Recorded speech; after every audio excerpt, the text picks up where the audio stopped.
Bapak Ibu yang kami hormati, selanjutnya sambutan Gubernur Nusa Tenggara Timur.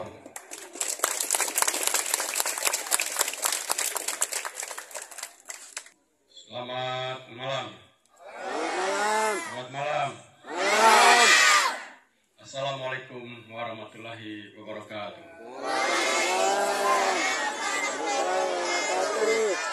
Shalom. Salve. Om Swastiastu. Namo Buddhaya. Salam kebajikan. Yang pertama saya mengajak kita semua untuk menundukkan kepala, berdoa, dan kita juga mengenang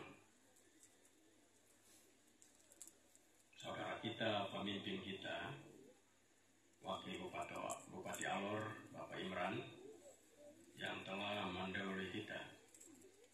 Berdoa untuk semua yang ditinggalkan dapat meneruskan seluruh cita-cita dan amanah dan seluruh karya yang telah ditinggalkan menjadi bagian tak terpisahkan dalam kehidupan kita untuk membangun bangsa dan negara ini.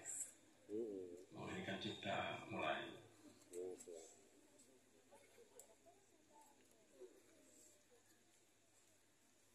Selesai.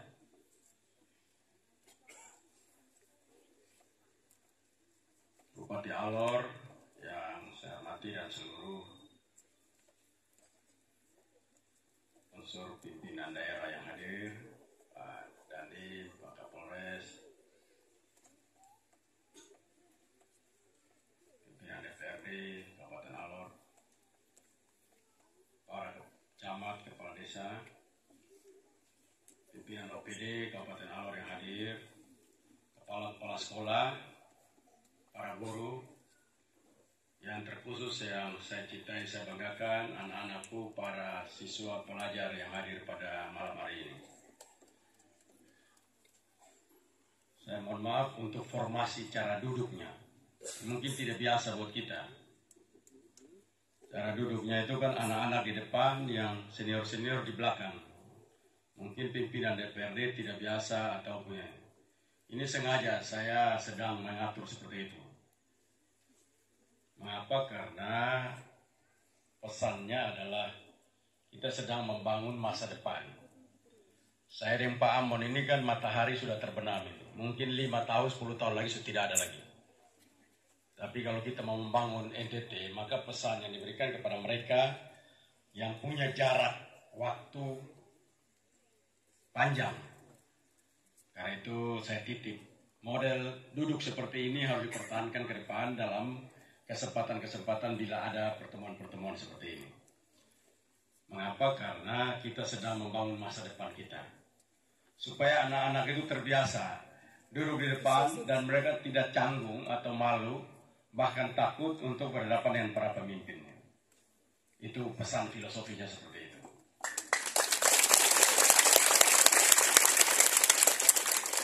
Karena itu saya mohon maaf kalau mungkin ada yang tidak nyaman, dibawa ke belakang sana. Saya sebenarnya kalau juga mau duduk di belakang, ya saya mau juga. Enak, paling enak duduk di belakang, memantau daripada dipantau.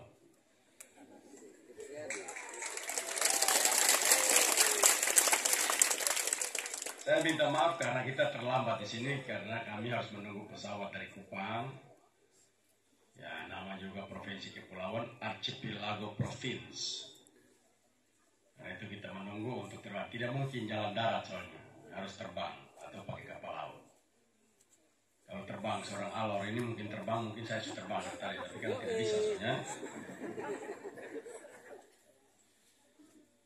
Terima kasih buat semua yang tetap setia hadir pada malam hari ini.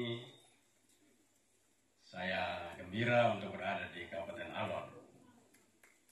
Kita bersyukur bahwa Nusa Tenggara Timur baru saja menjadi tuan rumah KTT ASEAN Summit yang ke-42. Biasanya kalau di negara ini, kalau KTT, hanya ada 2 provinsi yang menjadi referensi untuk dilakukan. Yang pertama Jakarta, yang kedua itu Bali. Biasanya. Maka nanti KTT ASEAN Plus Bulan September nanti akan ada di Jakarta. Tapi nanti ke depan pasti NTT khususnya Labuan Bajo akan mendapat perhatian nomor 1. Karena tidak ada yang lebih indah dari Nusa Tenggara Timur lagi. Kemarin semua yang hadir di sana semua kagum luar biasa terhadap eksotiknya Nusa Tenggara Timur.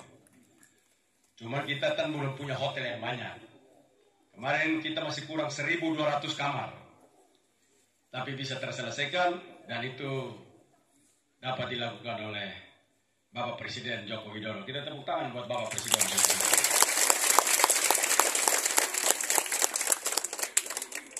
Maka ini hari bersama saya di sini. Tadi saya dengar sambutan apa semua panggilan kepada komisaris Bank NTT.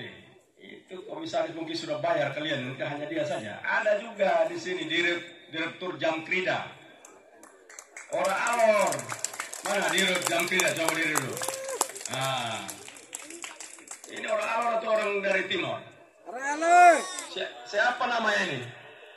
Alor. Ibrahim Imam. Kamu kenal tidak? Nah, kamu hanya sebut itu komut-komut Bang NTT termasuk bupati. Maka ada niat-niat jahat seperti Ibrahim Imam. Tidak sebut ini Direktur Utama Jamkrida. Padahal ini manusia yang menyumbang PAD salah satu yang terbesar juga kepada Provinsi Nusa Tenggara Timur. Betul orang Alor ini. Direktur Utama Jamkrida Alor. Komut Bang NTT Alor. Asisten Alor. Ya toh? Para badan aset Alor. Pariwisata Alor. Sudah pensiun Kominfo Alor. Sudah pensiun juga sosial Alor. Iya, Alor ini memang menguasai betul di Bali. Baru tipu saya. Orang lagi naik daun betul Alor ini. Memang suangi betul mereka karena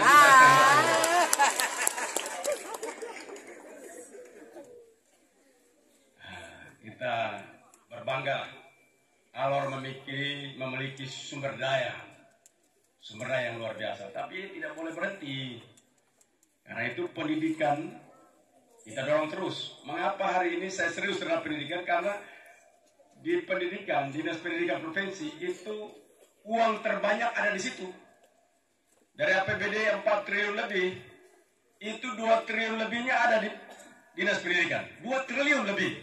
Dalam sejarah ini baru pernah ada sebuah dinas 2 triliun, keluar 2 triliun.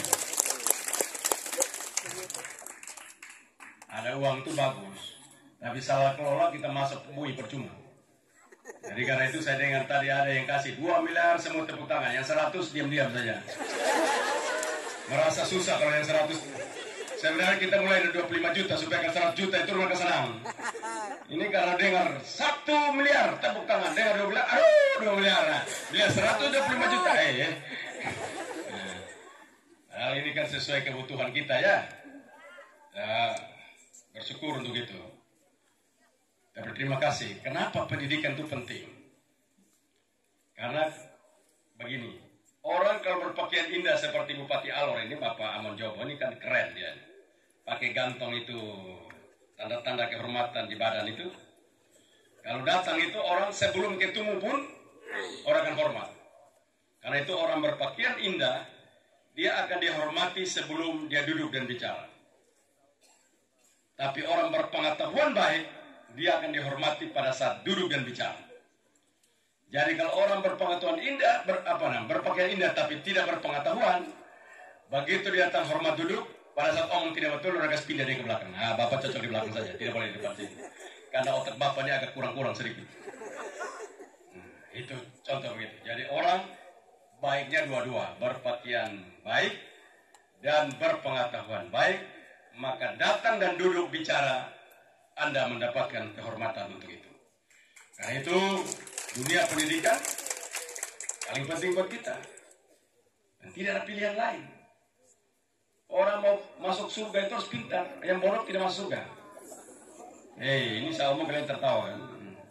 Ini ustadz, kiai, pendeta, pastor semua saya selalu bilang. Kalian jangan ajar orang itu pintar supaya masuk surga. Ini Yesus yang bilang, bukan saya yang bilang. Yesus bilang, masuk surga itu gimana caranya? Yesus bilang begini, hal kerajaan surga itu seperti seseorang yang pergi ke ladang dan menemukan harta karun di ladang, dan dia pulang menjual seluruh hartanya dan membeli ladang itu. Siapa orang bodoh pilih lihat harta?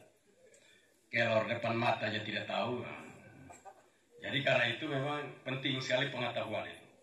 Pengetahuan itu membawa kita untuk mempunyai iman. Orang beriman itu orang pintar, orang bodoh mana punya iman, mana ada orang, tidak ada. Karena iman itu dasar, itu orang dari cara berpikirnya supaya bermanfaat bagi orang lain. Orang-orang yang berpengetahuan itu mempunyai manfaat bagi dirinya dan bagi orang lain. Itulah hebatnya seorang beriman. Jadi kalau bilang saya beriman tapi tidak ada guna, hidup susah, minta-minta kiri kanan, mana orang yang beriman model begitu? Orang tidak laku itu. Karena itu dunia pendidikan membuat kita menjadi manusia yang bukan manusia sosial, tapi juga manusia spiritual. Manusia yang berpikir maju, manusia yang bekerja, dan tidak menjadi peminta-minta. Orang yang tukang minta-minta itu orang agak berat. Karena itu tadi lagu restorasi pendidikan. Maju terus, pantang mundur. Maju terus, pantang mundur. Mengapa? Karena manusia itu bukan hanya bangun intelektual saja. Banyak orang yang begini, anak saya pintar luar biasa. Pintar apa? Pintar baca dan berhitung. Oh, baik sudah. Baca, berhitung. Lalu naik lagi. Bapak, saya anak sekarang tambah pintar lagi. Pintar apa? Dia ingat apa yang dia baca. Dan dia berhitung apa yang dia hitung. Dengan cepat. Bagus. Naik level kedua. Begitu ketemu lagi, tidak ada lagi. Sampai situ saja. Pintarnya tidak sampai situ saja. Maka itu kalau tulis di Facebook, mereka pintar betul. Tapi yang situ makan susah setengah mati.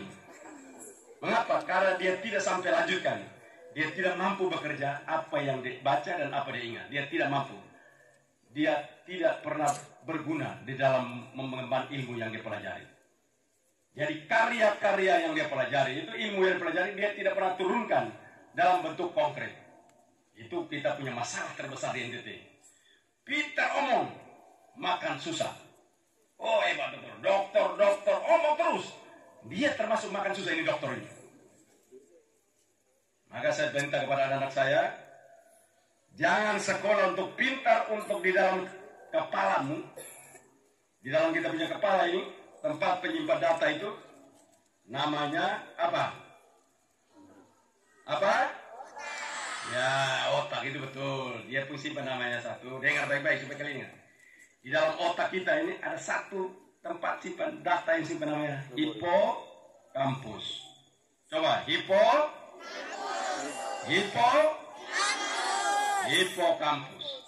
Tempat penyimpan data di kepala.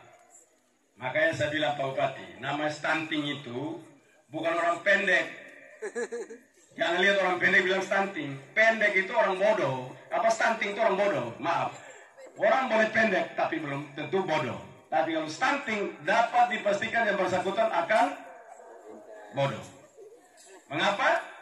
Karena manusia yang sehat itu di kepalanya ini, model saya, bupati, kita dulu hari ini yang tidak stunting, di kepala kita ada 100 miliar saraf kepala, saraf otak ini ada 100 miliar.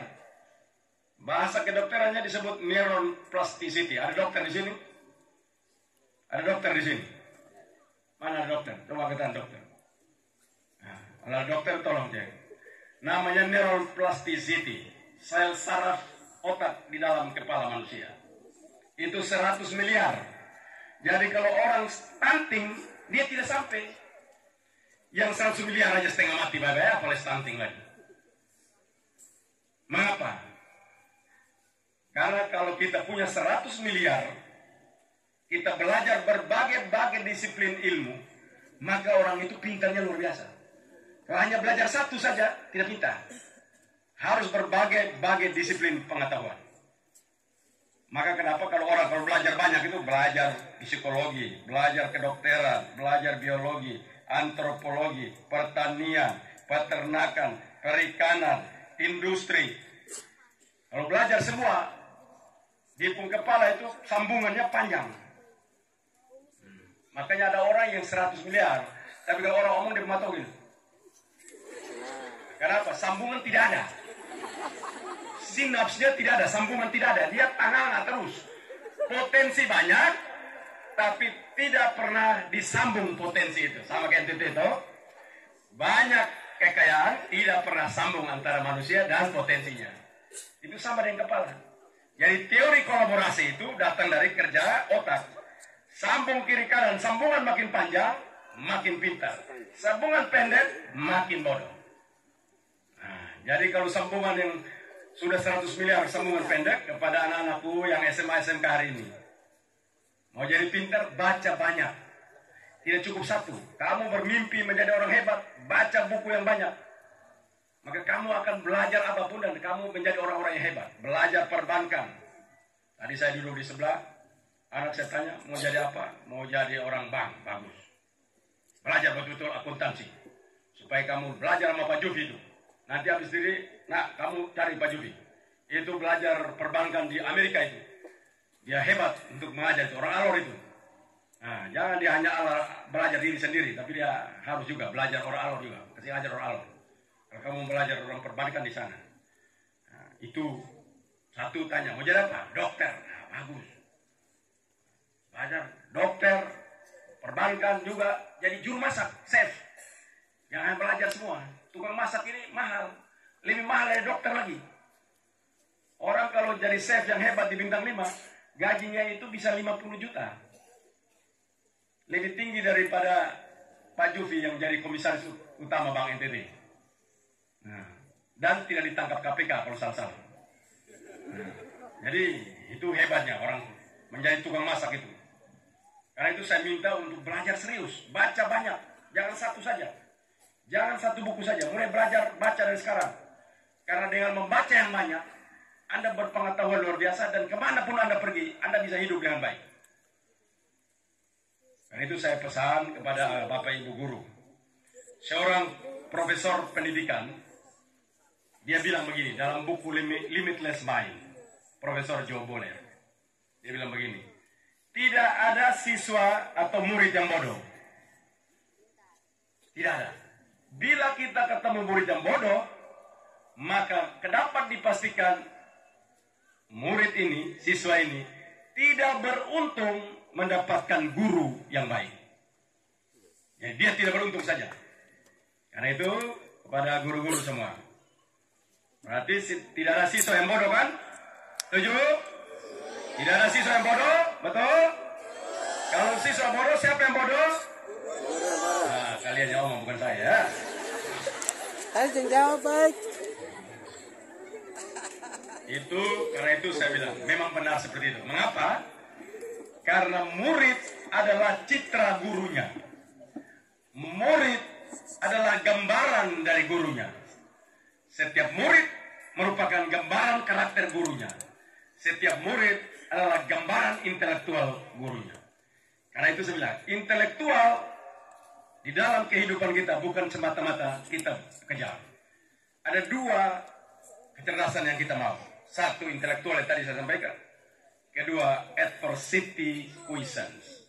Intellectual quiescence dan adversity quiescence. Apa itu adversity quiescence? Daya tahan akan tekanan. Orang yang tidak menyerah. Tadi lagu, maju terus, pantang mundur. Nah, orang yang pantang mundur itu bukan orang di kepala saja dia bisa, tapi daya tahannya luar biasa. Orang yang tidak menyerah.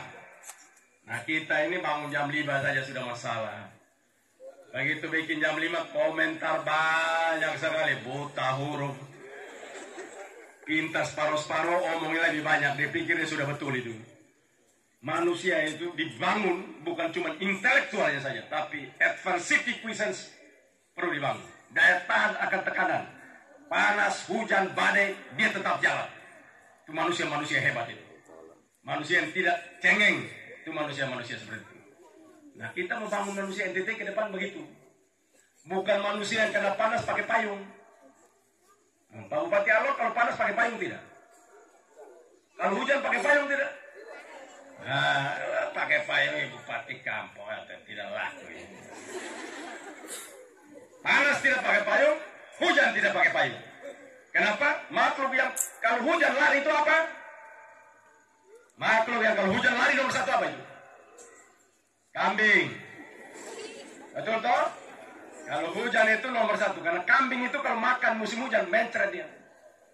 Coba lihat, kambing tidak nyaman kalau basah. Jadi kalau orang kalau hujan lari mati pun. Nah kita lihat sudah itu. Kambing kaki 4, kaki 2 banyak. Supaya kalau hujan jangan supaya orang lihat kita kambing. Jalan pelan-pelan. Santai. Enjoy. Terima kasih Tuhan. Hujan buat masyarakat. Jangan banyak-banyak nanti banjir. Sambil berdoa. Terima kasih buat jagung dorang. 2 jam stop. Biar supaya jagung tumbuh baik. Tapi kalau umpama jadi bupati, camat, kepala desa, kepala sekolah, hujan lari masuk dalam gedung. Itu bilang memang mampu saja. Hujan yang banyak biar rumah sekolah pikir bawah sekalian. Jadi itu doa itu penting itu. Bersyukur untuk keadaan alam kita. Saya itu kalau hujan saya bilang Tuhan, ya lama-lama hujan begini ini padi mati semua, tutup buang semua, jagung mati semua. Cukup. Nah, kita mulai berdoa seperti itu. Karena itu saya harapkan pertemuan kita malam hari ini biarpun semua capek. Saya capek, Pak Bupati capek, kita semua capek. Anak-anak ini capek, kasihan tunggu dari siang tadi. Bahkan dari kemarin katanya Pak Bupati. Tahu betul atau tidak, hiperbola kadang-kadang ini. Tunggu 1 jam, tunggu dari kemarin nih. Kita hiperbola Mbak Tipu. Tapi tidak apa-apa, kita tetap bersemangat. Tadi bantuan yang ada diberikan, ini alor ini lebih hebat. Ya. Bantuan air tadi itu, pipa dan segala macam 5 miliar lebih. Luar biasa ini. Demo-demo jalan semua, jalan di pantar, di semua jadi semua. Tapi sia-sia kita membangun begini. Kalau manusianya tidak hebat. Karena itu saya titip, jangan pernah menyerah. Bangun pendidikan kita. Belajar yang banyak, baca segala buku. Wajib baca buku dan bisa berbahasa Inggris yang baik.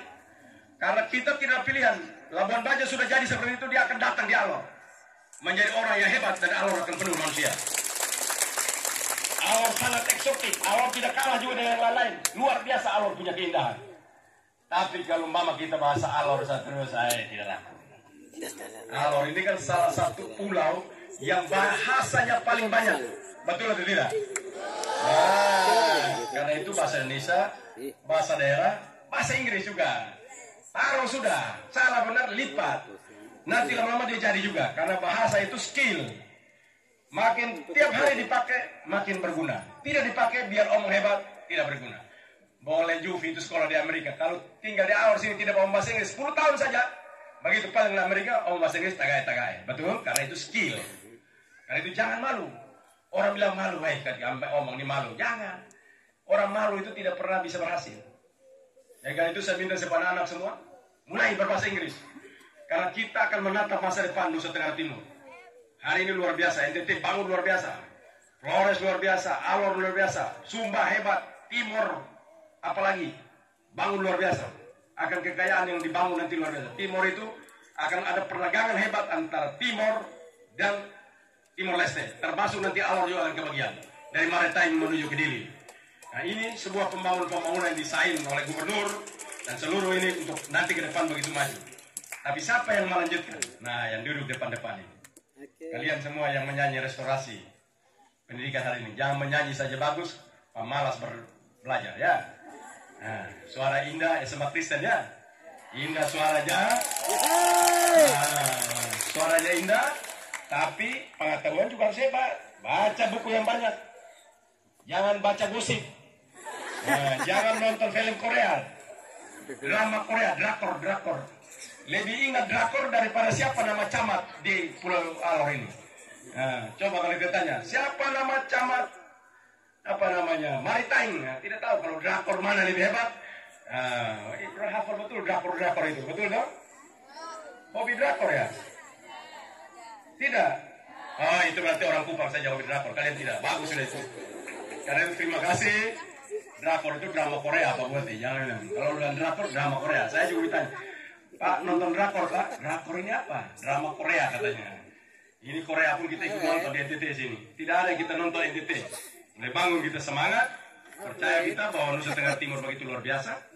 Dan bila kita meyakini tempat ini, mari kita bangun dengan baik. Sehingga kita menatap masa depan kita dengan baik. Terima kasih buat semua. sudah malam, kita istirahat. Semoga Tuhan senantiasa menyertai, melindungi kita, dan kita terus bekerja. Dan Pak Bupati yang tidak ada pasangannya, bukan maksudnya pasangan istri.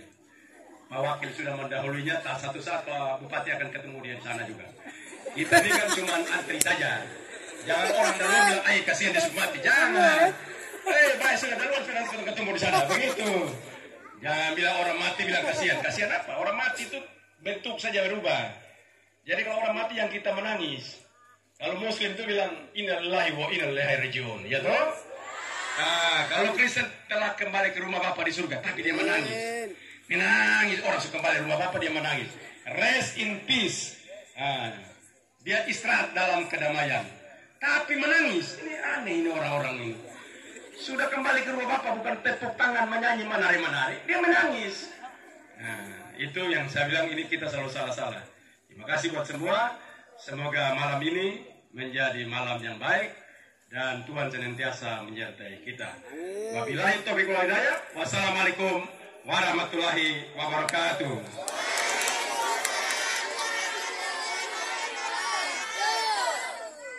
Salam. Salve. Om Santi Santi Santio. Namo Buddhaya. Salam kebajikan. I love you. I love you.